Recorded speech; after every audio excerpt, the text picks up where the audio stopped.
Hello everyone, welcome back to our channel the world of finance and accounting. आज हम सीखेंगे terms के बारे में। ये टर्म्स होता क्या है। टर्मिनोलॉजीज या जिसे हम टर्म्स भी बोलते हैं, कुछ ऐसे वर्ड्स होते हैं जो फ्रीक्वेंटली किसी भी सब्जेक्ट में यूज होते हैं और उस सब्जेक्ट को स्टडी करने के लिए वो टर्मिनोलॉजीज का इस्तेमाल करना हमारे लिए बहुत जरूरी है। Now let's get into the class and learn about the accounting terminologies that will be very helpful in our further journey. Hello students, hope you all are doing good today. So students, आज जो हमारा topic है वो है accounting terms. अभी terms होती क्या है, तो चलिए इसको एक एग्जांपल के थ्रू समझ लेते हैं। अब मैथ्स तो सबने किया होगा। अगर मैं यहाँ पर आपको ये इक्वेशन लिख देती हूँ तो आप मुझे इसका आंसर 4 दे देंगे। अब ये आंसर जो आपने दिया है, ये आपने क्यों दिया? क्योंकि आपको पता है कि जो ये प्लस का साइन है ये एडिशन है। तो जो ये एडिशन है ये एक टर्म है मैथ्स की। इसी तरीके से अगर मैं 2 - 2 करती हूँ तो ये जो माइनस है ये सब्ट्रैक्शन का साइन है। तो ये जो सब्ट्रैक्शन होगी हमारी, ये एक टर्म होगी मैथ्स की।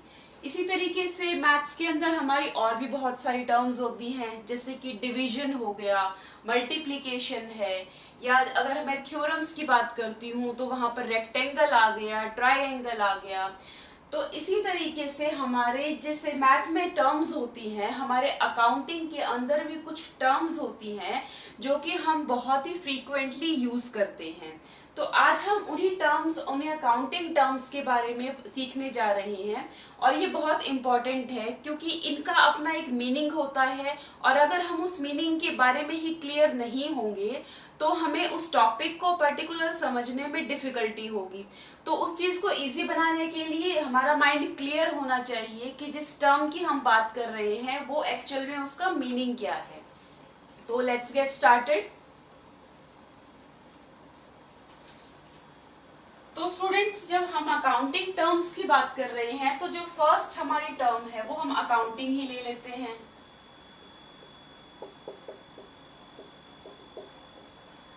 अब ये अकाउंटिंग क्या होती है?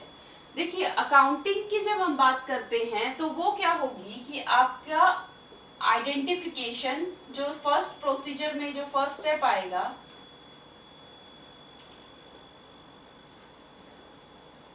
वो आएगा आइडेंटिफिकेशन का। तो आइडेंटिफिकेशन, अब हमें आइडेंटिफाई करना क्या है? आइडेंटिफाई हमें करना है मॉनेटरी ट्रांजैक्शंस को। मॉनेटरी ट्रांजैक्शंस क्या होंगे? देखिए, मॉनेटरी मतलब मनी और ट्रांजैक्शंस मतलब लेन देन, यानी कि जहां पर पैसे का लेन देन होगा, मनी का लेन देन होगा, वो हमारी मॉनेटरी ट्रांजैक्शंस होंगी। जैसे कि अगर हमारे बिजनेस में हमने कुछ सेल्स किया तो बदले में हमें पैसा मिलता है। एक दुकानदार जब हमें कोई पेन सेल करता है तो हम उसको बदले में पैसे देते हैं। तो ये एक मॉनेटरी ट्रांजैक्शंस हो गया, क्योंकि उस पेन की जो वैल्यू है वो आप मनी में आप उसको आइडेंटिफाई कर सकते हो। तो इसी तरीके से बिजनेस में भी कुछ मॉनेटरी और कुछ नॉन मॉनेटरी ट्रांजैक्शंस होती हैं। अब जैसे नॉन मॉनेटरी की हम बात करें तो जैसे कोई स्ट्राइक हो गई या फिर कोई मैनेजर है जो कि अपना रिजाइन करके चला जाता है, तो उसको हम रिकॉर्ड नहीं करते हैं, बल्कि जो मॉनेटरी ट्रांजैक्शंस होती हैं जहां पर पैसे का लेन देन हो रहा होगा, हम सिर्फ उन्हीं ट्रांजैक्शंस को आइडेंटिफाई करेंगे। आइडेंटिफाई करने के बाद जो सेकंड चीज आएगी, हम उन ट्रांजैक्शंस को रिकॉर्ड करेंगे। रिकॉर्ड करने के बाद उसको हम क्लासिफाई कर देंगे अपने लेजर्स के अंदर और फिर उसकी एक समरी तैयार कर देंगे। और उस समरी से हम रिजल्ट निकाल लेते हैं। तो जो ये कंप्लीट प्रोसीजर है, प्रोसीजर किस चीज का? Identifying, recording, classifying and summarizing the monetary transactions and then get the result from that information is called that accounting।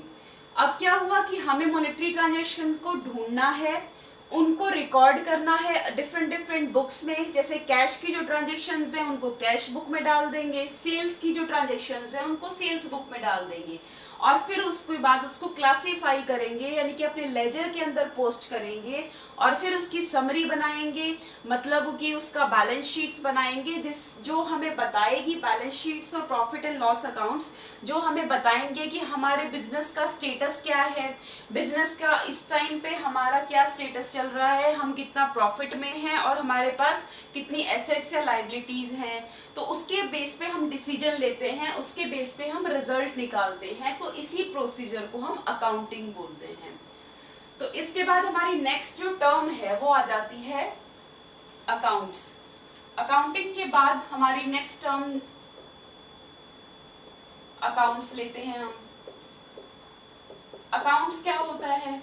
Accounts जो होता है वो एक टी शेप का स्ट्रक्चर होता है जिसके दो साइड्स होती हैं। एक साइड जो लेफ्ट हैंड साइड होती है उसको हम डेबिट बोलते हैं, और जो हमारी राइट हैंड साइड होती है उसको हम क्रेडिट बोलते हैं।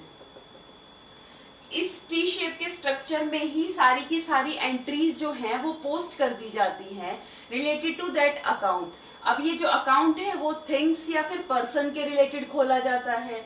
जैसे कि फॉर एग्जांपल अगर हमें कैश अकाउंट खोलना है तो मैंने लिखा यहाँ पर कैश अकाउंट। अब कैश अकाउंट है वो एक टी शेप का स्ट्रक्चर होगा।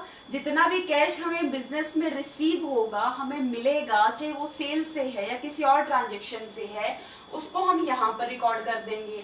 उसी तरीके से जितना भी कैश हम पे करेंगे किसी चीज को खरीदने के लिए या किसी कोई एक्सपेंस देने के लिए, जब हम अपनी तरफ से कैश पे करते हैं तो उसको यहाँ क्रेडिट साइड पे नोट डाउन कर दिया जाता है। इस तरीके से जो हमारा अकाउंट है वो रेडी हो जाता है। अब जो इसी तरीके से कैश अकाउंट के बाद मान लो हमें किसी पर्सन का अकाउंट बनाना है, तो पर्सन का अकाउंट बनाने के लिए भी हम क्या करेंगे, जैसे हमें राम है, कोई कस्टमर है हमारा, तो राम का अकाउंट अगर मैं खोलती हूँ तो इसी तरीके से एक टी शेप का स्ट्रक्चर होगा, डेबिट होगा, क्रेडिट होगा। अब जो राम का लेन देन है उसके अकॉर्डिंगली यहाँ पर ट्रांजेक्शन्स पोस्ट की जाएंगी। तो जो अकाउंट है वो अकाउंट क्या हो गया हमारा, मेनली एक टी टाइप का स्ट्रक्चर होता है जिसकी दो साइड्स हो गई डेबिट एंड क्रेडिट, और इसके अंदर हम अपनी ट्रांजेक्शन्स को पोस्ट करते हैं। अब जो हमारी थर्ड टर्म है वो आ जाती है कैपिटल।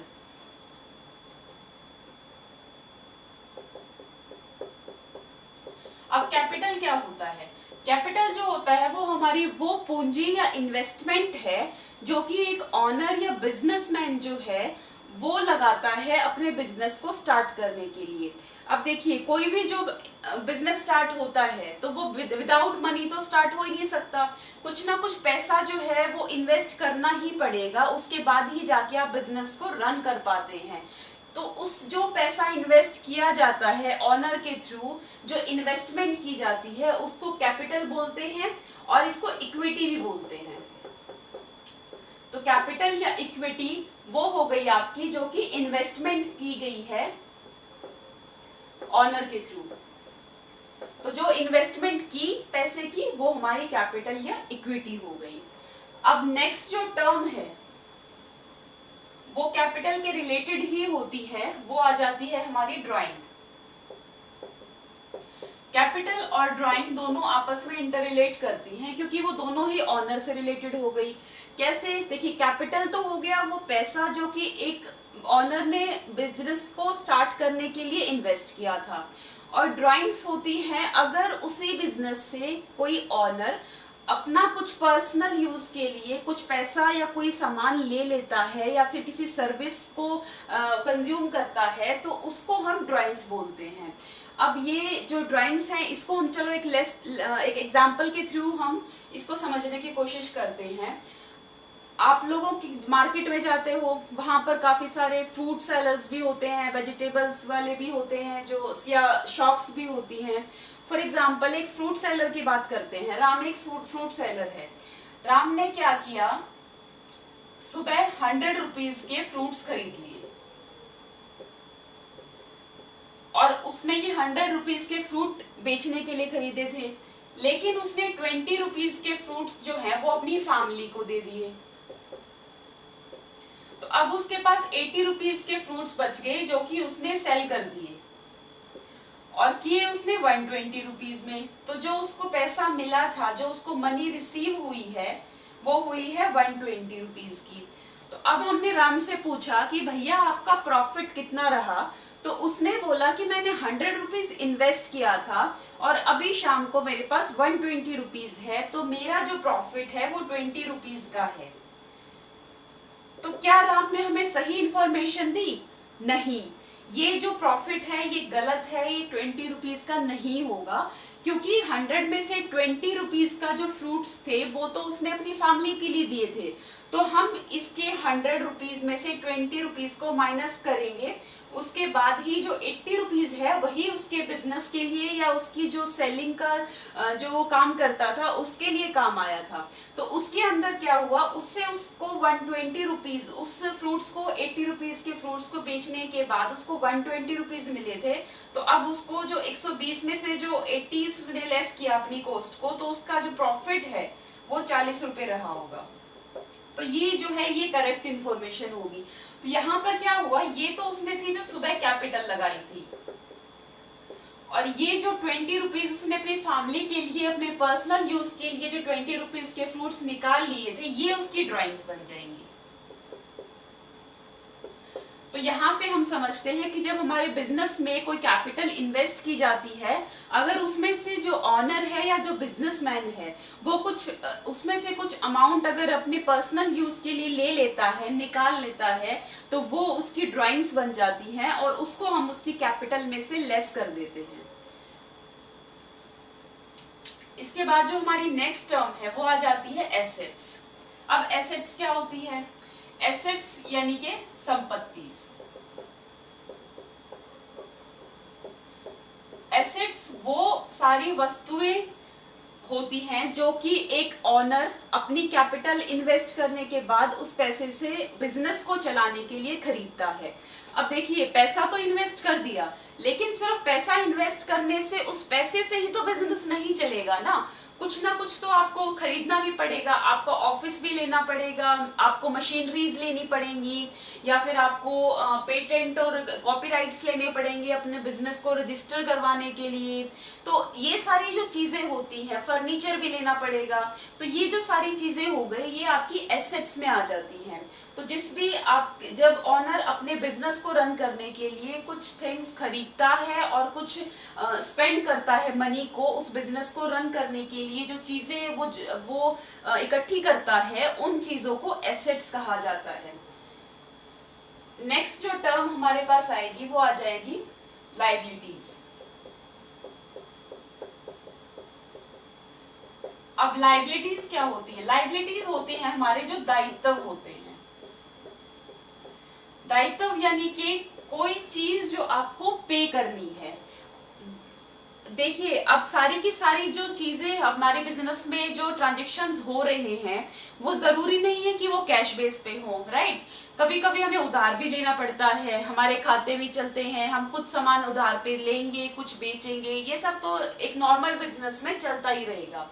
तो जितनी भी चीजों की हमारे ऊपर लायबिलिटी है, दायित्व है कि हमें वो बाद में पे करना है इन फ्यूचर, उसको हम लायबिलिटीज बोलते हैं। जैसे कि फॉर एग्जांपल, आपको पैसे की जरूरत थी, आपने बैंक लोन ले लिया। अब बैंक लोन लेने की वजह से क्या हुआ, आपके पास पैसा तो आ गया, लेकिन ऐसा तो नहीं है कि आप अब इस बैंक लोन को वापस नहीं करेंगे। इन फ्यूचर कभी ना कभी तो आपको ये बैंक लोन वापस करना ही पड़ेगा। तो ये बैंक लोन जो है ये आपका लायबिलिटी बन जाता है, राइट। इसी तरीके से कोई रेंट आपने अभी तक पे नहीं किया है, आउटस्टैंडिंग चल रहा है, तो वो रेंट जो है वो आपकी लायबिलिटी बन जाएगा। या फिर आप ये लगा लीजिए कि आपने कुछ सामान उधार खरीद लिया। अब आज आपने उधार सामान खरीदा है, 1 महीने बाद या 2 महीने बाद आपको उसकी पेमेंट भी करनी पड़ेगी। तो इसीलिए वो जो सामान की जो वैल्यू है वो आपके लिए एक लायबिलिटी बन जाती है कि उस मनी को आपको फ्यूचर में कभी भी पे करना है। तो ये सारी हो गई आपकी लायबिलिटीज, जो कि आपके ऊपर एक दायित्व होता है। इसके बाद जो हमारी नेक्स्ट टर्म आती है वो आ जाती है डेटर्स। अब डेटर्स क्या होते हैं? देखिए, सामान जब हमने बात किया कि सारा का सारा जो ट्रांजैक्शंस हैं वो आपकी नकद या कैश में जरूरी नहीं है कि हो। जनरली जब बिजनेस, एक बड़े बिजनेस में लेन देन चलता है तो वो क्रेडिट यानी कि उधार के बेस पे ही चलता है।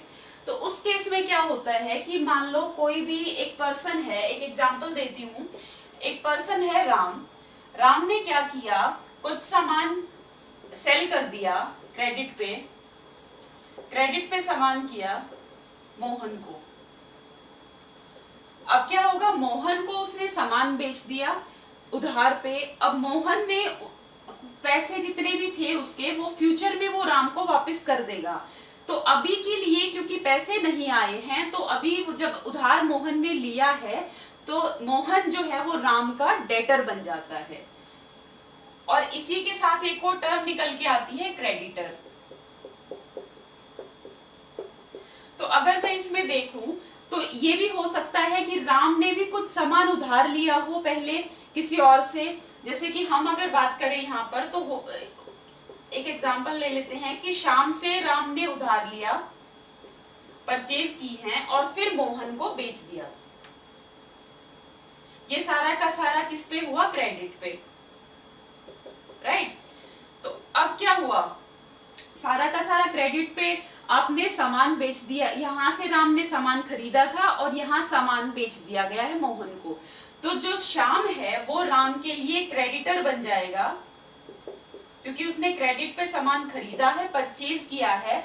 और मोहन जो है वो राम के लिए डेटर बन जाएगा क्योंकि मोहन को राम ने सामान बेचा है उधार पे। तो श्याम जो है वो राम का क्रेडिटर होगा क्योंकि राम ने श्याम को पैसे वापस करने हैं। इसी तरीके से मोहन जो है वो राम का डेटर होगा क्योंकि मोहन ने राम को पैसे फ्यूचर में पे करने हैं। तो ये हो गया हमारा डेटर एंड क्रेडिटर। डेटर्स हमारी एसेट्स होती हैं स्टूडेंट्स, हम उनको एसेट साइड पे दिखाते हैं। और जो क्रेडिटर्स होता है वो क्योंकि हमें वो पेमेंट करनी होती है तो वो लाइबिलिटीज बन जाती हैं हमारी, तो वो लाइबिलिटी साइड में शो की जाती हैं। इसी तरीके से अब हमारा नेक्स्ट जो टर्म आता है वो आ जाता है एक्सपेंस। अब एक्सपेंस क्या होता है, एक्सपेंस जो जनरली हम लोग एक लेमन लैंग्वेज में अगर बात करें तो एक्सपेंस खर्चे होते हैं, खर्चे ही होते हैं एक्सपेंसेस, जो बिजनेस के डेली रूटीन में आपके खर्चे हो रहे होंगे।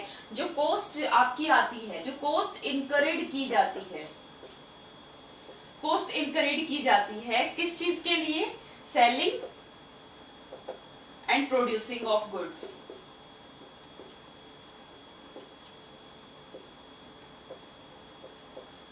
तो जो भी आपने कॉस्ट इनकरेड की है producing and selling of goods के लिए, उसको आप एक्सपेंस बोलते हैं। और वो क्योंकि आपके डेली बेसिस के खर्चे होते हैं, रेकरिंग नेचर के होते हैं, यानी कि बार बार आपके हो रहे होते हैं, उनको हम एक्सपेंस बोलते हैं। फॉर एग्जाम्पल जैसे कि हमने जब आपको गुड्स प्रोड्यूस कर रहे हो तो आपने फैक्ट्री भी लगाई हुई है, आपने अपना ऑफिस खोला हुआ है, तो सैलरी पे कर रहे होगे आप, राइट, कमीशन पे कर रहे होगे,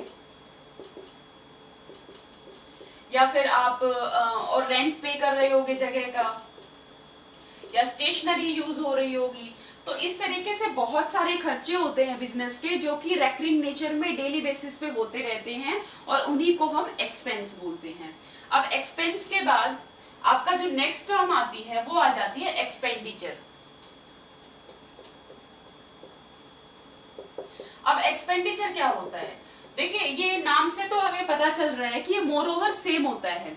अब सेम में क्या हो गया, एक्सपेंस भी हमारे खर्चे होते हैं और एक्सपेंडिचर भी हमारे खर्चे होते हैं, राइट। लेकिन एक्सपेंडिचर जो होता है उसकी वो थोड़ा वास्ट होता है। उसके अंदर क्या होता है, एक्सपेंसेस तो ऑलरेडी इंक्लूड हो जाते हैं बट कुछ और भी तरीके के खर्चे होते हैं जो हमारे एक्सपेंडिचर के अंदर आते हैं। उनको हम एक्सपेंस नहीं बोलते, उनको हम एक्सपेंडिचर ही बुलाते हैं। फॉर एग्जाम्पल, और एक्सपेंडिचर जो किए जाते हैं वो किसी बेनिफिट को गेट करने के लिए किए जा सकते हैं।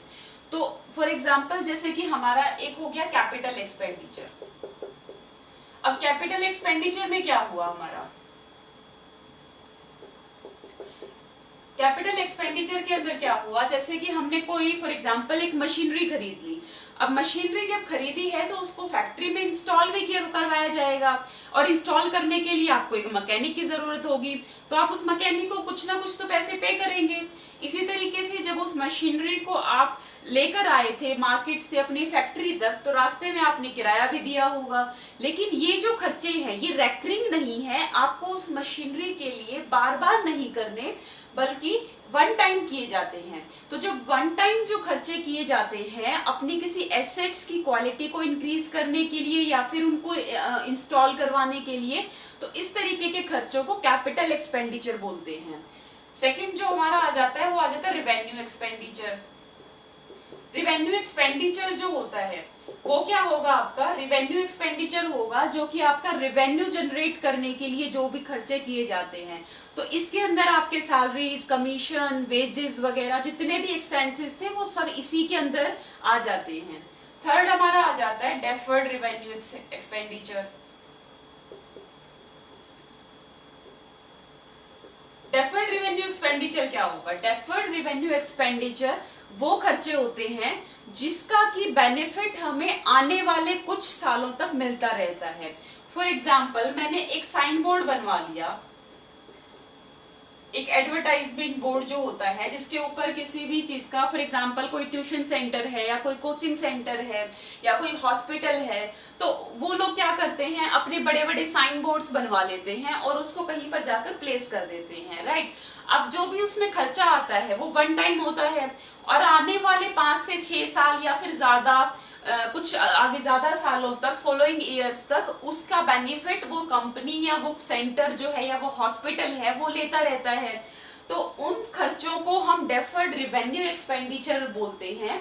इसी तरीके से जैसे कि मान लो साइन बोर्ड की अगर हमने 1000 रुपीज में लगाया फॉर एग्जाम्पल, तो ये 1000 रुपीज हमने उस ईयर में तो लगा दिया, लेकिन जो उसका बेनिफिट था वो आने वाले फॉलोइंग 5 ईयर्स तक मिलना है। तो जब हम इसकी रिकॉर्डिंग करेंगे तो हम दिखाएंगे अपने बुक्स में कि ये 5 इयर्स तक का हमारा बेनिफिट है। तो अकॉर्डिंग टू दैट हमारा 200 रुपीज का जो कॉस्ट है वो पर ईयर के लिए हम रिकॉर्ड करेंगे। तो ये क्लियरली उसमें मेंशन किया जाता है कि टोटल हमने 1000 पे किया, लेकिन 200 जो है वो इस साल का था और बाकी जो 200 पर ईयर हम आगे आने वाले 5 सालों तक रिकॉर्ड करते रहेंगे। तो ये हमारा डेफर्ड रिवेन्यू एक्सपेंडिचर हो जाता है।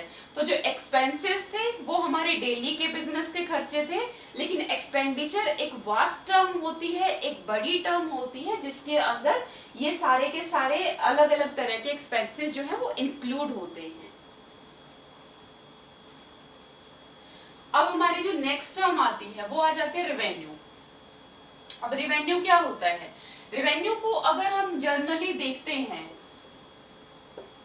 तो हम उसको प्रॉफिट की तरह लेकर चलते हैं कि जो प्रॉफिट होगा वही रेवेन्यू होगा। बात तो सही है लेकिन एकदम करेक्ट नहीं है। रेवेन्यू जो होता है वो क्या होता है, जब आप कोई भी अपना सामान सेल करते हैं तो उसके बदले में जो आपको जितना भी पैसे या जितना भी मनी रिसीव होती है उसको हम रेवेन्यू बोलते हैं। अब रेवेन्यू में क्या हो गया, यानी कि जो टोटल अमाउंट था, आपको टोटल अमाउंट जो आपने रिसीव किया है अगेंस्ट योर सेल्स, राइट। तो जितनी भी आपने सेल की उसके अगेंस्ट आपको जितना भी टोटल अमाउंट रिसीव हुआ वो आपका रेवेन्यू होता है। अगर आपके पास 1 लाख रुपए की आपने सेल की है तो वो 1 लाख आपका रेवेन्यू बन जाता है। अब यहीं पर बात आती है नेक्स्ट टर्म की, जो कि होती है इनकम। इनकम क्या होती है? इनकम या प्रॉफिट भी बोल सकते हैं इसको। अब इनकम क्या होगी? इनकम जो होगी हमारी वो आपका रेवेन्यू जो है, ये रेवेन्यू यानी कि जितना भी पैसा आपको मिला था, प्राप्त हुआ था, उस रेवेन्यू में से अगर आप कॉस्ट ऑफ गुड सेल्स हटा देते हैं, लेस कर देते हैं, कॉस्ट ऑफ गुड्स जो आपकी आई थी, कॉस्ट ऑफ गुड्स अगर आप उसको लेस कर देंगे रेवेन्यू में से तो वो आपका इनकम बन जाएगा, वो आपका एक्चुअल प्रॉफिट बन जाएगा। क्योंकि जो रेवेन्यू था वो आपकी सेल्स की वैल्यू थी, लेकिन उस सामान को मैन्युफैक्चर करने के लिए, उसको बनाने के लिए डेफिनेटली आपको बहुत सारी कॉस्ट लगी होगी, आपने रॉ मटेरियल भी परचेज किया होगा, आपने वेजेस एंड सैलरीज भी दी होंगी, आपने कमीशंस भी पे किए होंगे, रेंट भी पे किए होंगे। तो जब हम अपने जो हमारे पास जो पैसा हमें मिला है हमारी सेल से, उसमें से हम अपनी लागत को घटा लेते हैं, तब हमें जाकर अपनी इनकम या प्रॉफिट रिसीव होती है। तो ये हो गया रेवेन्यू और इनकम का कंसेप्ट। अब हमारी जो नेक्स्ट टर्म है वो आ जाती है एक्रूड एक्सपेंसेस की।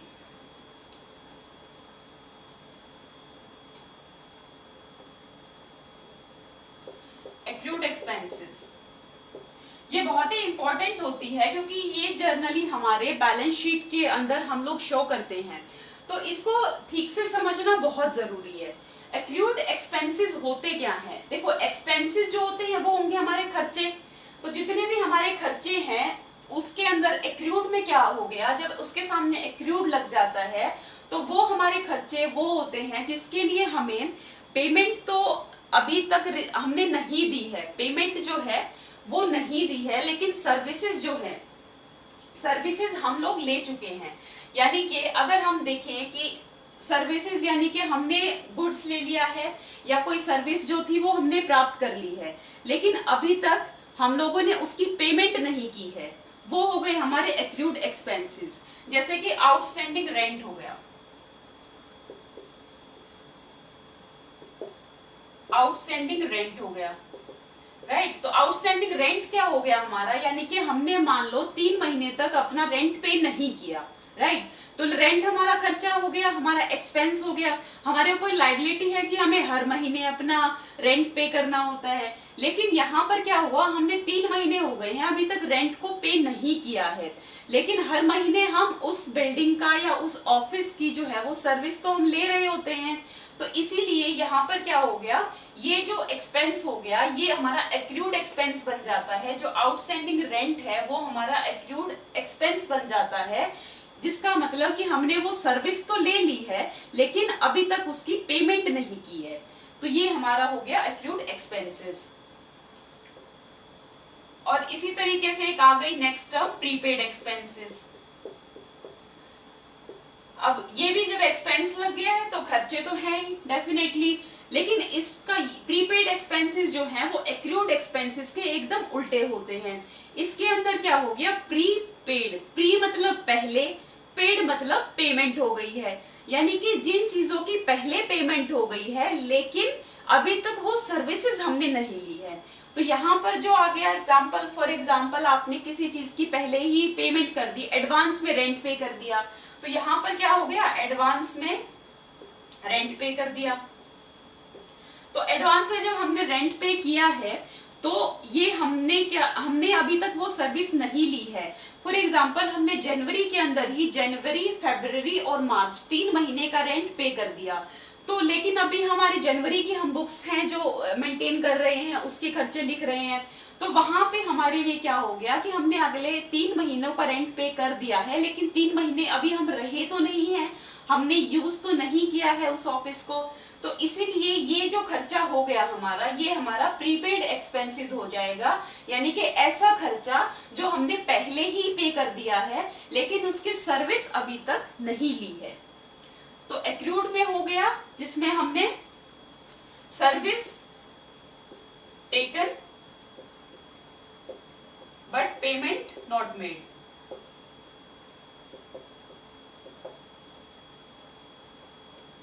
यानी कि सर्विस ले ली लेकिन पेमेंट अभी नहीं हुई है। इसी तरीके से जो प्रीपेड हो गया, इसमें क्या हो गया, पेमेंट हो गई है, उल्टा हो गया बिल्कुल, payment made but service not taken.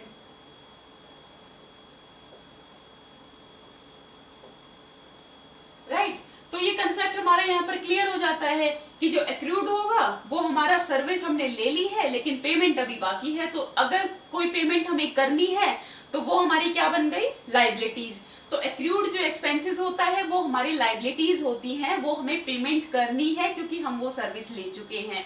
इसी तरीके से जो प्रीपेड एक्सपेंसेस हैं उसमें क्या हो गया कि जो प्रीपेड एक्सपेंसेस जिसकी हमने पेमेंट तो पहले ही कर दी, सर्विसेज अभी नहीं ली हैं, तो इसका मतलब क्या हो गया, हमारे पास ये एसेट्स बन जाती हैं कि हमारे पास एक चीज बफर में रखी हुई है हमारे पास कि इसकी पेमेंट हमने कर दी है, सर्विस अभी आने वाले टाइम में हम ले लेंगे, तो ये हमारा प्रीपेड एक्सपेंसेस बन जाता है। इसके बाद जो नेक्स्ट टर्म आती है वो भी आती है एक्रूड से रिलेटेड ही, बट वो एक्सपेंस की जगह पे हम लोग इनकम यूज करते हैं। तो अब हम इनकम का समझते हैं कि इनकम कैसे होगा। एक्रूड एक्सपेंसेस की जगह अब मैंने लगा दिया एक्रूड इनकम। तो एक्रूड इनकम में क्या होगा, देखो एक्सपेंसेस में क्या था, एक्सपेंसेस में जनरली वो सर्विसेज थी जो कि हमने ले ली है बट पेमेंट नहीं की है। इसी तरीके से एक्रूड इनकम में क्या हो गया, ऐसी इनकम जो कि हमें अभी नहीं मिली है लेकिन सर्विसेज हमने दे दी हैं। बात तो सेम ही हो गई दूसरे साइड से देखेंगे तो, लेकिन ये इनकम हो गई। तो इसमें क्या हो गया, सर्विस टेकन की जगह इस बार हम दे रहे हैं, तो service given but payment not received.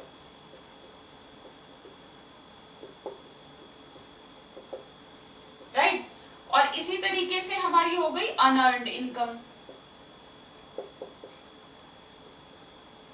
Unearned income में क्या हो गई, सर्विसेज, इसमें क्या था, सर्विस गिवन है, सर्विस हमने दे ली है लेकिन पेमेंट रिसीव नहीं हुई है। अनअर्न्ड इनकम में क्या हो गया, अनअर्न्ड मतलब वह इनकम जो कि अभी कमाई नहीं गई है, राइट, लेकिन रिसीव हो गई, इसीलिए वो इनकम है। तो यहां पर क्या हो गया, पेमेंट तो रिसीव हो गई but services not given. Correct, तो इसमें क्या हो गया, अनअर्न्ड इनकम में क्या हो गया, हमें पेमेंट तो रिसीव हो गई है लेकिन सर्विसेज अभी नहीं दी है। तो यानी कि हमारे पास फिर से लायबिलिटी हो गई है क्योंकि अभी हमें सर्विस देनी है, तो इसको हम लायबिलिटी साइड पे शो करते हैं। इसी तरीके से जो एक्रूड इनकम होगी उसमें क्या हो गया, हमें सर्विस तो दे दी है लेकिन हमें अभी पेमेंट नहीं मिली, तो एक तरह से ये हमारे लिए डेटर्स वाली बात हो गई, तो इसको हम अपने एसेट साइड पे लेंगे। तो ये हमारी हो जाती है accrued income and unearned income. जो हमारी नेक्स्ट टर्म आती है इसके बाद,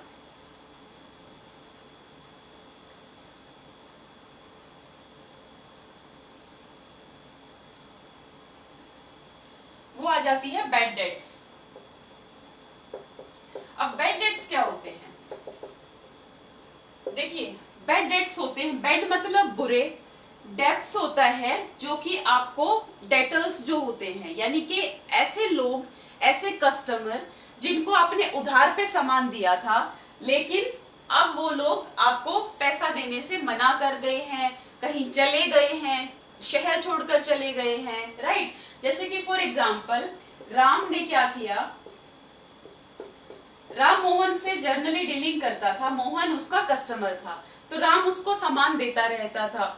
एक बार क्या हुआ, मोहन ने बोला कि मुझे 10,000 रुपीज का सामान दे दो, लेकिन क्रेडिट पे, उधार पे, और मैं आपका नेक्स्ट मंथ या फिर 2 मंथ्स के बाद आपको पे कर दूंगा। अब क्योंकि इनकी टर्म्स अच्छी थी आपस में, वो मोहन जो है वो राम का एक रेगुलर कस्टमर था, तो राम ने क्या किया, अपने भरोसे के ऊपर उसको 10,000 रुपीज का सामान उधार दे दिया। लेकिन 2 महीने के बाद मोहन वापस नहीं आया, 3 महीने चले गए, 4 महीने चले गए। जब राम ने पता करवाया कि मोहन है कहाँ, तो पता चला मोहन तो शहर छोड़कर चला गया है, कब आएगा कुछ पता ही नहीं है। तो अब उसको ये वापस नहीं आने वाला, जो तेरा मोहन एक डेटर था वो बैड हो गया है, यानी कि वो एक पैसा जो है वो आपका डूब गया है। तो ये जो 10,000 का जो है अमाउंट, वो राम के लिए बैड डेट्स बन जाता है। तो बैड डेट्स यानी कि वो डेब्ट्स जो बुरे हैं या डूब गए हैं, जो कि वापस नहीं आएंगे।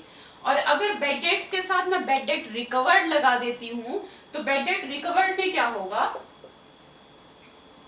इसको आप नाम से ही आप आइडेंटिफाई कर सकते हैं कि जो बैड डेट थे लेकिन अब रिकवर हो गए हैं। रिकवर मतलब अब वापस आ गए हैं। अब मान लो कि यहाँ पर हमने किया कि अपनी अकाउंटिंग कर ली कि 6 महीने हो गए हैं, मोहन तो वापस आया नहीं, ये पैसा मेरा डूब गया है।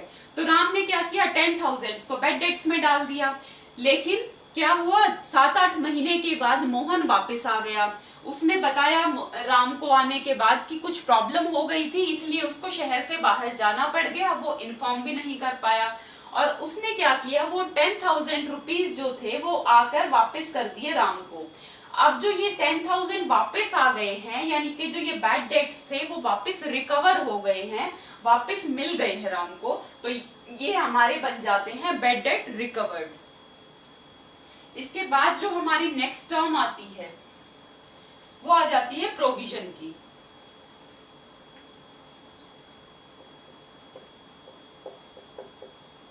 अब प्रोविजन क्या होता है, देखिए प्रोविजन जो होता है हमारा, वो एक छोटा छोटा अमाउंट होता है जो किसी स्पेसिफिक पर्पस के लिए बिजनेस से हम बचाकर अलग रख लेते हैं, प्रॉफिट में से निकाल के।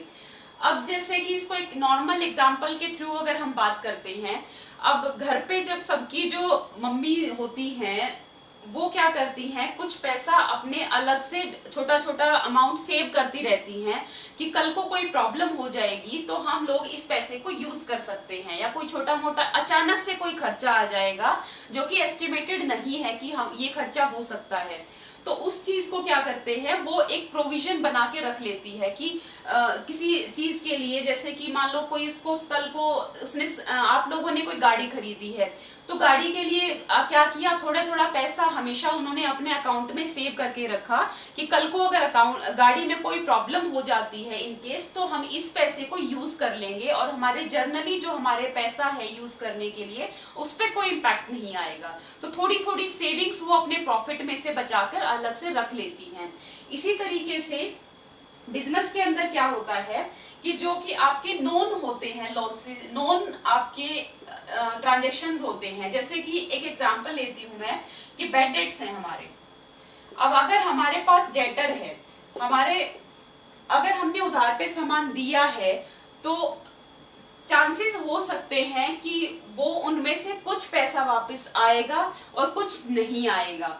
तो इसलिए एक मैंडेटरी हो जाता है गवर्नमेंट की तरफ से कि जब आप उधार पे सामान देते हो या अपना बिजनेस चलाते हो तो आपको एक प्रोविजन बना के रखना पड़ेगा।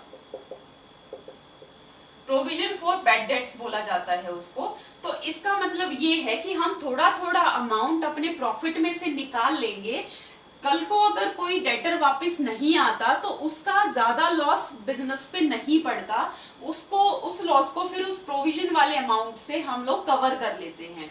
तो इस तरीके से हम इसको प्रॉफिट में से एक अलग से मेंटेन कर लिया जाता है। ये एक नॉन हमारे पास जो होता है नॉन लॉस होता है कि कल को हो सकता है, ये एस्टिमेटेड इतना लॉस है और इसके लिए हमें एक प्रोविजन अलग से बनाना होगा। ठीक इसी तरीके से एक और चीज आती है, उसको बोलते हैं रिजर्व। अब रिजर्व में क्या आ जाता है, देखिए रिजर्व में हम लोग कई बार बात करते हैं ना कि स्कूटर का पेट्रोल था उसको हमने रिजर्व में लगा दिया है। तो रिजर्व में जब जितना थोड़ा सा पेट्रोल होता है वो उस टाइम पे हमें हेल्प करता है, जब हमारे टंकी खाली हो जाती है तो जो रिजर्व का पेट्रोल होता है उसके थ्रू हम कुछ किलोमीटर आगे रन कर पाते हैं। तो इसी तरीके से क्या होता है, जब प्रॉफिट हम निकाल लेते हैं उसके बाद जो डिस्ट्रीब्यूटिंग प्रॉफिट होता है आपका, यानी कि प्रॉफिट निकालने के बाद जो डिविजिबल प्रॉफिट होगा जो कि हमारा बांटा जाता है ऑनर या फिर पार्टनर्स के बीच में, उसमें से एक अमाउंट अलग से निकाल लिया जाता है। ये कोई बिजनेस का एक्सपेंस नहीं होता। प्रोविजन जो होता है वो हमारा एक्सपेंस की तरह काउंट किया जाता है, उसको प्रॉफिट एंड लॉस में ही दिखाया जाता है कि आपका ये एक्सपेंस है। प्रॉफिट एंड लॉस अकाउंट के अंदर उसको रिकॉर्ड किया जाएगा डेबिट साइड पे एज एन एक्सपेंस, जो कि हर साल होगा। लेकिन जो रिजर्व होगा उसको आप प्रॉफिट एंड लॉस में नहीं दिखाएंगे। प्रॉफिट निकालने के बाद जो आपका डिविजिबल प्रॉफिट आता है, जो आपको डिस्ट्रीब्यूट करना है, उसमें से आप एक अलग से अमाउंट को रिजर्व कर लेते हैं।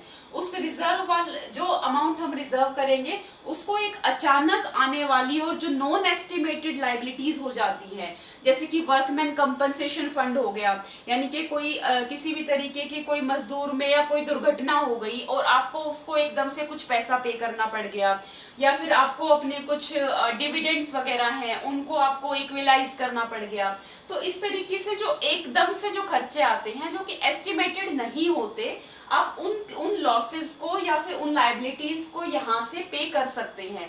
जिस तरीके से आपके स्कूटर का जो रिजर्व का पेट्रोल होता है वो क्या करता है, आपको बचाता है। एकदम से जब आपका पेट्रोल खत्म हो गया, आपको आइडिया नहीं था, उस टाइम पे आपको बचाता है। इसी तरीके से जो रिजर्व होता है, रिजर्व का जो पैसा है वो यूज किया जाता है उन अलग अलग चीजों के लिए या उन अलग अलग लाइबिलिटीज के लिए जो एकदम से आ जाती हैं आपके पास, आपकी पेमेंट्स जो आ जाती हैं, तो उसको हम रिजर्व बोलते हैं। तो प्रोविजन जो होता है वो आपका प्रॉफिट एंड लॉस अकाउंट में दिखाया जाएगा, और जो रिजर्व है वो आपका एज अ लाइबिलिटी दिखाया जाता है, और profit and loss appropriation account, यानी कि प्रॉफिट जब निकल जाएगा उसके बाद उस रिजर्व को दिखाया जाएगा। और प्रोविजन और रिजर्व में एक डिफरेंस ये भी है कि प्रोविजन को बनाना मैंडेटरी होता है। अगर आपके कस्टमर्स हैं तो ये आपका बहुत चांसेस होते हैं कि उनमें से कुछ कस्टमर आपको वापस पेमेंट नहीं करेंगे, तो इसलिए उसको बनाना बहुत मैंडेटरी होता है। जबकि रिजर्व करना या ना करना वो आपकी इच्छा के ऊपर है, लेकिन ये आपकी पोजीशन है उसको स्ट्रेंथन करता है, वो आपकी बिजनेस की एक अच्छी पोजीशन को दिखाता है अगर आप रिजर्व भी बना लेते हैं तो। इसके बाद जो हमारी टर्म आती है वो आ जाती है वाउचर्स की। अब वाउचर्स क्या होते हैं?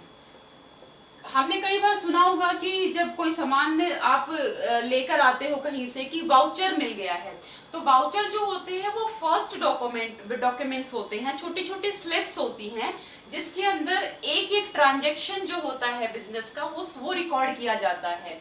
एक स्लिप होगी, उस स्लिप के ऊपर, ये एक स्लिप होती है, उस स्लिप के ऊपर एक ट्रांजैक्शन रिकॉर्ड किया जाएगा। जब नेक्स्ट ट्रांजैक्शन आएगा तो दूसरी स्लिप बनाई जाएगी, दूसरा वाउचर क्रिएट किया जाएगा। इस तरीके से हर एक जो आपका ट्रांजैक्शन होगा उसके लिए एक अलग वाउचर क्रिएट होता है, और इसके बाद इस हर जो वाउचर है उसके बाद उसकी पोस्टिंग की जाती है डिफरेंट बुक्स में या आपकी लेजर में या आपके जर्नल में। तो वाउचर जो होता है वो आपका फर्स्ट डॉक्यूमेंट होता है, और यहाँ पर आपकी फर्स्ट एंट्री रिकॉर्ड की जाती है और उसके बाद उसको लेजर में पोस्ट किया जाता है। तो ये हो गया हमारा वाउचर। इसके बाद आ जाता है बिल, जिसको हम इनवॉइस भी बोलते हैं। अब बिल क्या होता है? जब भी आपने कोई सामान खरीदा तो आपको बदले में उसका बिल मिलता है कि आपने कितनी पेमेंट की, कितनी क्वांटिटी थी जो आपने खरीदी है, उसी को हम इनवॉइस भी बोलते हैं। उसके ऊपर कंप्लीटली मेंशन किया जाता है कि एक इस तरीके का एक स्लिप हो, ये भी एक स्लिप ही होती है, और इसके ऊपर आपका कंप्लीटली यहाँ पर क्वांटिटी लिखी जाएगी।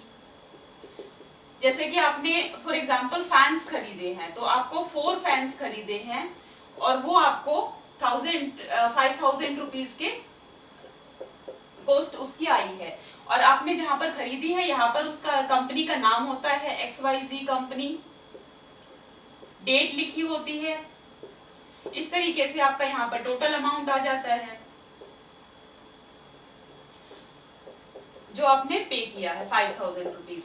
तो ये हो गया आपका इनवॉइस, जिसके अंदर कंप्लीटली आपकी डिटेल्स होती है कि आपने कितने यहाँ पर कितने गुड्स खरीदे थे। इसके साथ हो सकता है कि आपने कुछ और भी खरीदा होगा तो वो यहाँ पर मेंशन कर दिया जाएगा। तो इस तरीके से आपको एक बिल या एक आपको इनवॉइस जनरेट करके दे दिया जाता है कि आपने क्या सेल्स या परचेज की है। तो ये हमारा हो जाता है इनवॉइस। इसके बाद जो नेक्स्ट आ जाता है वो आ जाती है रिसीप्ट। नेक्स्ट टर्म जो है वो रिसिप्ट की हो गई। अब रिसिप्ट क्या होती है? रिसिप्ट होता है प्राप्ति, यानी कि जब भी आप कोई पेमेंट करते हैं, पेमेंट करने के बाद आपको एक रिसीट मिलती है कि आपने इतनी पेमेंट हमें कर दी है। तो ये एक डॉक्यूमेंट होता है जिसके ऊपर लिखा जाता है कि आपसे हमें इतनी पेमेंट रिसीव हुई है। जैसे कि जब आप कोई फी पे करके आते हैं, स्कूल के अंदर जाएंगे या किसी कॉलेज में जाएंगे तो आप वहां पर फीस पे करके आते हैं, तो वहां से वो आपको उस फीस की एक रिसीप्ट देते हैं। या फिर कहीं पर आप डेबिट कार्ड स्वाइप करते हैं तो वहां से आपको एक स्लिप मिलती है। वो स्लिप जो होती है उसके ऊपर कंप्लीटली लिखा होता है कि आपने इतने पेमेंट की है या इतने रुपए की पेमेंट की है, 5,000 की है या 10,000 की है। तो ये जो आ गई आपकी रिसीप्ट हो गई, पेमेंट रिसीप्ट बोलते हैं इसको। इसके बाद जो हमारी नेक्स्ट टर्म हमारी आती है वो आ जाती है डेप्रिसिएशन। अब डेप्रिसिएशन क्या होता है? डेप्रिसिएशन हमारा होता है कि जो हमारी एसेट्स होती है उसकी जो वैल्यू है वो टाइम टू टाइम डिक्रीज होती रहती है। क्यों? जैसे कि फॉर एग्जांपल आपने कोई मशीनरी ली है, आज उस मशीनरी जो आपने ली है वो 1 लाख रुपए की ली है, राइट? आपने ये मशीनरी खरीदी 1 लाख रुपए में, क्या आप इसको 5 साल के बाद या 10 साल के बाद या आप बोलो कि 6 महीने के बाद भी इवन या 1 साल के बाद आप इसको 1 लाख रुपए की वापस बेच पाओगे? नहीं। क्यों? क्योंकि उसकी वैल्यू जो है वो डिक्रीज हो जाएगी और जब वो सेकंड हैंड के रूप में जाएगी तो वो उसकी वैल्यू अपने आप ही मार्केट में कम हो जाती है, क्योंकि आप उसको यूज कर चुके हैं। तो जिस तरीके से हम लोग जनरली अपने घर पे कई बार होता है कि हमारी बाइक होती है, हमारी स्कूटर या कार होती है, हम उसको वापस सेकंड हैंड में बेच देते हैं, तो उस टाइम पे हमें उसकी वो वैल्यू रिसीव नहीं होती जिसमें हमने वो खरीदी थी, बल्कि उसकी हाफ या उससे कम वैल्यू रिसीव होती है। तो इस तरीके से क्या हुआ, उस पर डेप्रिसिएशन लग गया, यानी कि उसकी जो वैल्यू है वो कम हो गई है, क्योंकि आप उसको कुछ टाइम तक यूज कर चुके हैं। तो जो डेप्रिसिएशन हो गया वो आपका हो गया, एसेट्स के लिए ही होता है ये जनरली। तो डेप्रिसिएशन हो गया आपका डिक्रीज इन द वैल्यू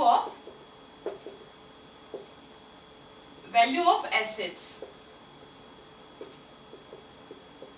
तो जो टाइम टू टाइम आपका डिक्रीज आता है एसेट्स की वैल्यू में, मशीनरी हुई, फर्नीचर हुआ या कोई और इक्विपमेंट हुआ, उसको हम डेप्रिसिएशन बोलते हैं। और ये हर साल हम लोग इसके लिए अपनी वैल्यू जो है, अपनी एसेट्स की वैल्यू है वो कम अपने बुक्स में शो करते जाते हैं, ताकि वो हमें क्लियर पिक्चर दे दे कि ऐसा ना हो कि आज हमने 1 लाख रुपए की मशीनरी दिखाई है, अगर मैं नेक्स्ट ईयर भी बोलूं कि मेरी 1 लाख रुपए की मशीनरी है, उससे नेक्स्ट ईयर भी बोलूं, तो वो एक क्लियर पिक्चर नहीं होगी, क्योंकि उस टाइम उसकी मार्केट वैल्यू 1 लाख रुपए नहीं रहेगी। तो ये डेप्रिसिएशन जो होता है ये उस मशीनरी के ऊपर लगाया जाता है। इसके कुछ मेथड्स होते हैं अलग अलग लगाने के। उसके बाद उस वैल्यू की, उस एसेट्स की वैल्यू जो है वो डिक्रीज कर दी जाती है per year according to that depreciation value. तो ये हमारा हो गया डेप्रिसिएशन। अब इसके बाद जो नेक्स्ट टर्म हमारी आएगी वो आ जाएगी स्टॉक। तो जो स्टॉक है, स्टॉक क्या होता है? देखिए, स्टॉक वो माल होता है आपका जो कि अभी बिका नहीं है, यानी कि आपने कुछ फिनिश्ड गुड थे आपके पास जो कंप्लीटली आप मैन्युफैक्चर्स कर चुके थे, जो सामान आपको बेचना था वो आपके पास 31 दिसंबर को, जैसे कि आपके पास टोटल आप जो आपने मैन्युफैक्चर किया, फॉर एग्जांपल आपने 10,000 रुपीज का किया था, जो आपने गुड्स जो थे आपके बेचने के लिए। अब क्या हुआ, इस 10,000 में से आपने 8,000 का तो सेल कर दिया, तो जो आपके पास 2,000 के आपके पास जो गुड्स रिमेनिंग बच जाते हैं, कब? आपकी जब अकाउंटिंग साइकिल या अकाउंटिंग पीरियड क्लोज होता है, जैसे कि 31 दिसंबर को अगर क्लोज हुआ, तो 31 दिसंबर को आपके पास जो 2,000 रुपीज का सामान जो बचा हुआ है उसे हम स्टॉक बोलेंगे। तो ये हमारे पास स्टॉक है जिसे हमें बेचना है, लेकिन इस साल हमारा अभी नहीं बिका है, नेक्स्ट ईयर आएगा तो हम इसको कस्टमर को बेच देंगे। लेकिन आज के लास्ट जब ईयर एंड होता है उस टाइम पे हमारे पास कुछ गुड्स बच गए हैं जो कि हमने अभी तक नहीं बेचे हैं या वो बिके नहीं है, उसका कस्टमर हमें नहीं मिला है, तो ये हमारा स्टॉक आ जाता है। इसी तरीके से एक जो नेक्स्ट टर्म है वो आ जाती है इन्वेंट्री।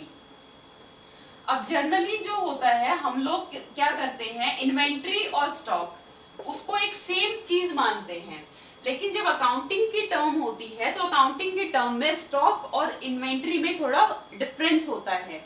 डिफरेंस क्या होगा, जो हमारे स्टॉक था वो हमारा फिनिश्ड गुड का स्टॉक होता है, यानी कि वो सामान जो बिल्कुल बेचने के लिए तैयार था, रेडी टू सेल था, वो हमारे पास बच गया है। लेकिन इन्वेंट्री जो होती है, इन्वेंट्री के अंदर और भी चीजें आपकी इंक्लूड हो जाती हैं। अगेन ये एक वास्ट टर्म हो जाती है। इसके अंदर जो आपका स्टॉक ऑफ रॉ मटेरियल है, यानी कि जो अभी तक रॉ मटेरियल हो गया, जिसका अभी तक आपने सामान या अपने गुड्स कंप्लीट नहीं किए हैं। फिर आपका ऐसा भी स्टॉक होगा जो सेमी फर्निश्ड होगा।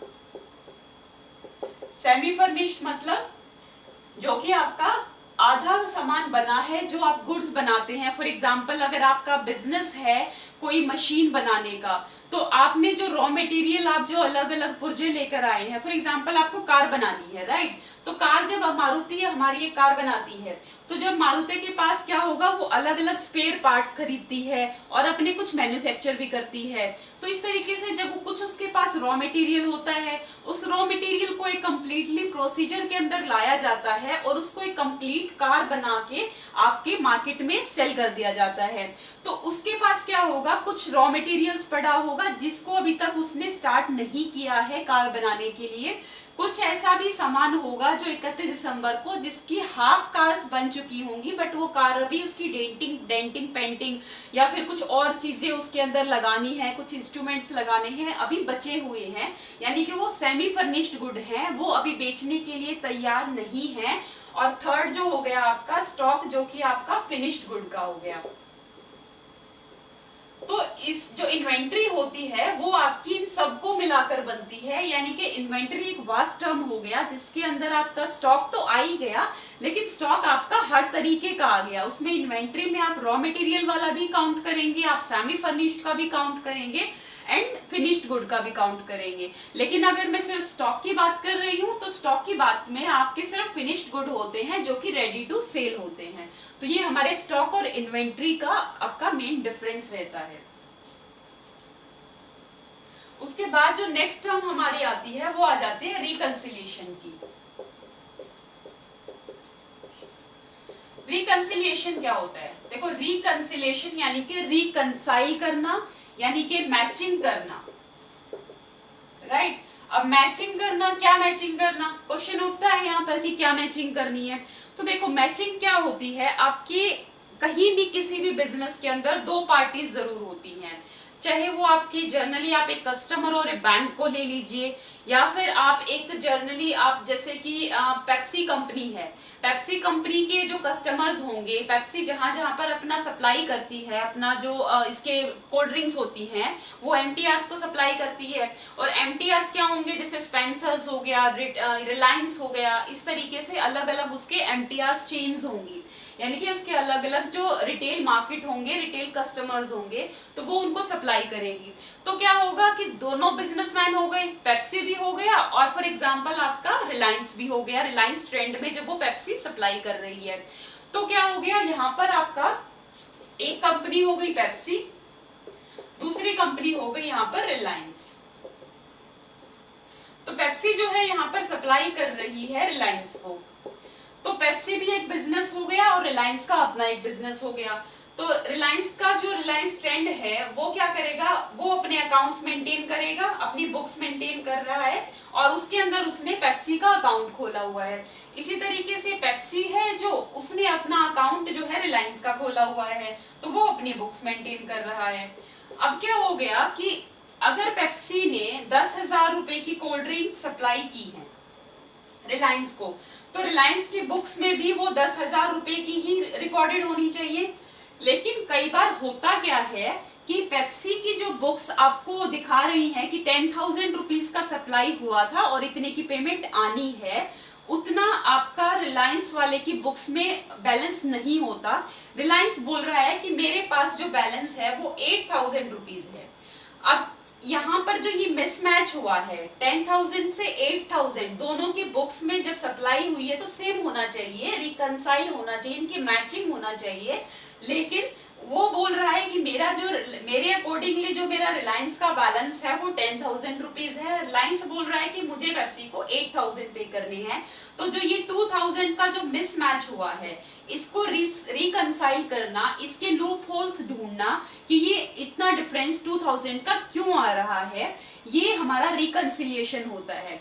अब ये जो 2,000 का डिफरेंस है ये आने के कुछ रीजंस हो सकते हैं, जैसे कि रिलायंस ने क्या किया, 8,000 रुपीज का अपने पास सामान रखा था, 2,000 का उसने वापस रिटर्न कर दिया था पेप्सी को। लेकिन पेप्सी ने क्या किया, अभी तक उसको रिकॉर्ड नहीं किया है, उसके पास वापस सामान तो आ गया लेकिन उसने अपनी बुक्स में उसकी एंट्री नहीं की है। तो जब वो उसकी एंट्री कर लेगा, यानी कि वो लिख देगा कि मेरे पास 2,000 रुपीज की सेल्स रिटर्न आ गई है, तो यहाँ पर हमारा जो बैलेंस है वो 8,000 आ जाएगा। राइट।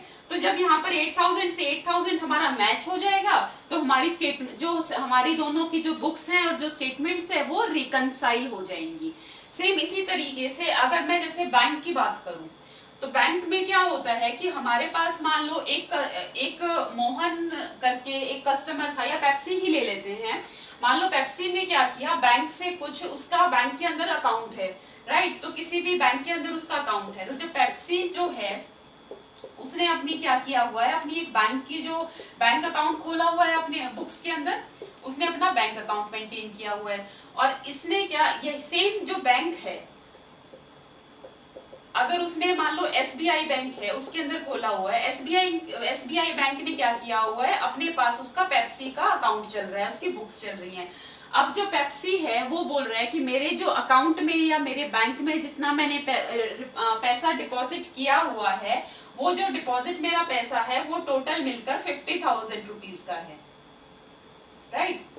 लेकिन यहाँ पर जो बैंक है, बैंक बोल रहा है कि मेरे पास जो है आपका 40,000 रुपीज का, अभी 60,000 लगा लीजिए, चलो 60,000 रुपीज का पैसा पड़ा हुआ है। तो जो यहाँ पर ये लूप होल हुआ है 10,000 का, ये क्यों हुआ है, राइट। ये मैच नहीं हुआ है, अभी तक ये इक्वल नहीं है। तो इसको इक्वल करने के लिए कुछ रीजंस हो सकते हैं, वो हमें फाइंड आउट करने पड़ते हैं। अब वो रीजंस क्या हो सकते हैं, हो सकता है पेप्सी ने कुछ अपने डेटर्स को फॉर एग्जांपल कुछ चेक्स दिए थे 10,000 रुपीज के, वो अभी तक चेक उस कस्टमर ने जाके या उस पर्सन ने जाकर बैंक से कैश नहीं किया है, इन कैश नहीं करवाया है, तो यहाँ से तो पैसा नहीं गया। लेकिन पेप्सी ने क्या किया, अपने अकाउंट में लिख दिया कि मेरा जो 10,000 रुपीज था वो चला गया, तो उसका बैलेंस जो है वो 50,000 रह गया। लेकिन एसबीआई ने क्या बोला, उसके पास तो कोई चेक ही नहीं आया। तो जब चेक आएगा ही नहीं तो बैंक कैसे रिकॉर्ड करेगा कि मेरे पास से 10,000 रुपीज चला गया।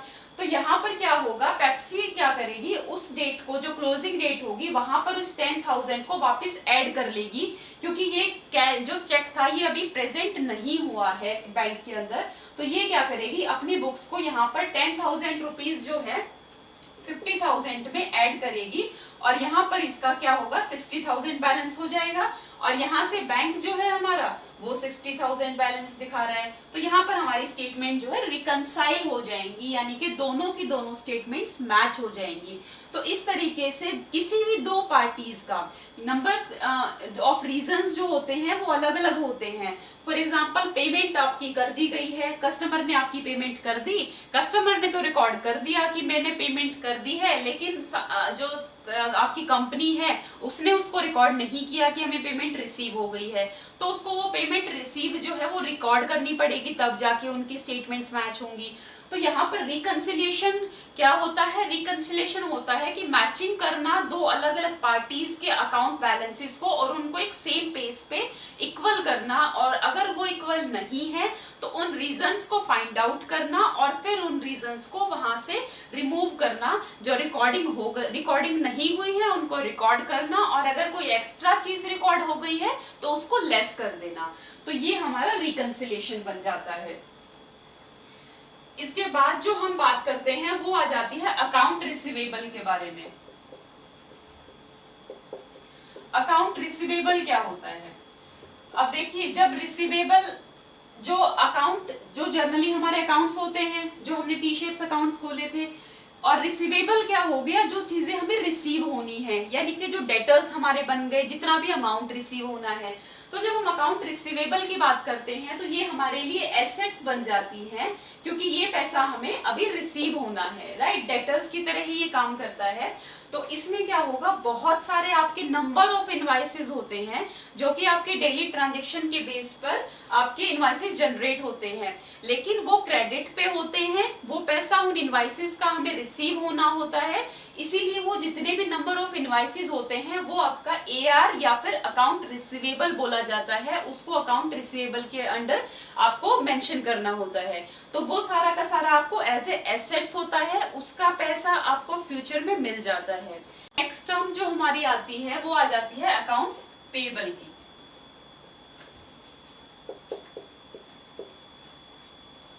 तो अकाउंट्स पेएबल क्या होती है, देखिए रिसीवेबल में तो वो सारे के सारे अकाउंट्स आ गए जो जिसका पैसा हमें मिलना है।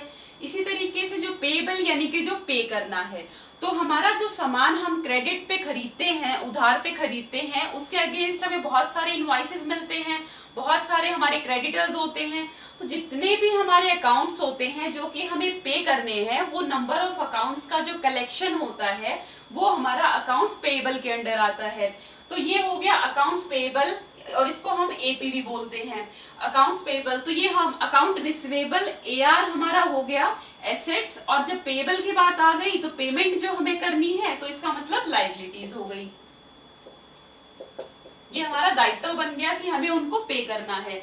तो अकाउंट्स पेएबल हो गया हमारा, जितने भी हमने उधार सामान खरीदा था उन सभी इनवॉइसेस का कलेक्शन जो होता है वो हम शो करते हैं एज एन अकाउंट पेएबल, और वो हमारी लायबिलिटीज बन जाती है। तो स्टूडेंट्स, आज जो हमने सीखा है वो 28 के अप्रोक्सीमेटली हमने कुछ अकाउंटिंग टर्म्स सीखी हैं, जो कि हमारे आगे आने वाली अकाउंटिंग जो जर्नी रहेगी हमारी, उसके अंदर बहुत हेल्पफुल रहेंगे। अब इन सभी जो हमने टर्म्स सीखी हैं, इनका जो मीनिंग जो है वो कम्प्लीटली क्लियर हो गया होगा।